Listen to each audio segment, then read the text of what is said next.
how to fix Battlefield 6 controller not working problem. To do this, open the browser. We need to download two things, X360 CE and VGem. X360 CE will enable us to use the controller and VGem for necessary drivers. Click Download for all games. We will download VGem from GitHub. You can find the download links in the video description below. After completing the downloads, close the browser. The next step is to double-click VGem and click Run to install.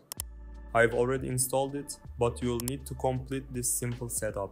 After installation, open the X360 CE folder and run the program. Click Add in the top right, select Controller and click Add Selected Device.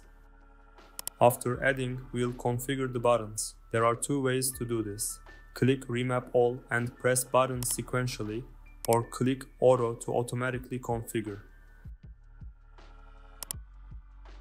After setting up the buttons, your controller will work in Battlefield 6. Remember to keep this program running while playing. Closing it may cause issues. In this video, I showed how to fix Battlefield 6 controller not working problem. I hope it was helpful.